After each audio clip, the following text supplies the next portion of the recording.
नमस्कार दोस्तों, मैं सुधीर कुमार। जैसा कि आप सबको पता है, बिहार में चुनावों का मौसम आ गया है और चुनाव आयोग के द्वारा बिहार में चुनाव की घोषणा कर दी गई है। बिहार का चुनाव 2 चरणों में होगा। पहला है 6 नवंबर और दूसरा है 11 नवंबर। इस बार का चुनाव इसलिए महत्वपूर्ण है क्योंकि यह छठ महापर्व के तुरंत बाद होने जा रहा है। जनसंख्या की दृष्टि से बिहार देश का तीसरा सबसे बड़ा राज्य है। पहला है उत्तर प्रदेश, दूसरा महाराष्ट्र और उसके बाद बिहार। और अगर बिहार एक देश होता और जनसंख्या की दृष्टि से देखा जाता तो बिहार विश्व का 13वां सबसे बड़ा देश होता।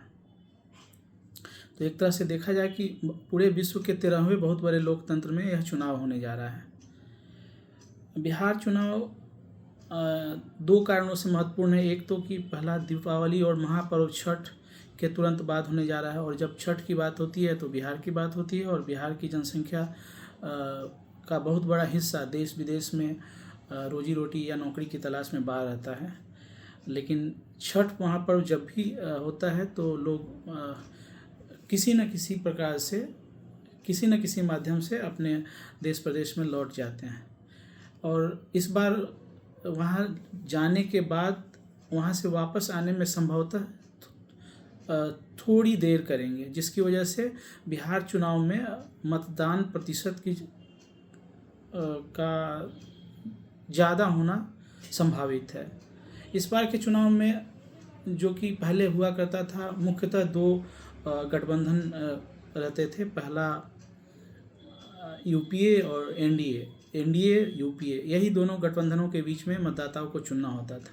लेकिन इस बार के चुनाव में दूसरी बड़ी चेंज जो है वो है एक तीसरे फैक्टर का आना, वो है जन स्वराज, जिसके संस्थापक कह ले या मुखिया कह ले या संचालक कह ले प्रशांत किशोर जी हैं, जो कि पहले बहुत सारी पार्टियों को चुनावी मंत्रणा दे चुके हैं। लेकिन इस बार वह खुद चुनाव मैदान में है। तो इस बार जनता को त्रिकोणीय मुकाबला देखने को मिलेगा और ऑप्शंस 3 हैं, न कि 2 हैं। तो बिहार चुनाव में इस बार 2 चीज़ें हैं। एक तो कि छठ के बाद चुनाव होगा, जिससे कि मतदान प्रतिशत के बढ़ने की संख्या है, और दूसरा कि 3 पार्टियां या गठबंधन कह लें इस चुनाव में भाग लेंगी। और देखना बड़ा ही रोमांचक होगा कि जनता किसे चुनती है, किसे मौका देती है, या तो बदलाव चाहती है या जो कि सुशासन या नीतीश बाबू के जाने जाते सुशासन के नाम से उनको ही रिटेन करती है। ग्राउंड लेवल पे अभी इसके बारे में हम चर्चा करेंगे, विश्लेषण करेंगे। चूँकि मैं दिल्ली एनसीआर रीजन में रहता हूँ, तो यहाँ भी अत्यधिक जनसंख्या लोगों की है जो माइग्रेंट्स है, जो बिहार या पूर्वांचल एरिया से आते हैं।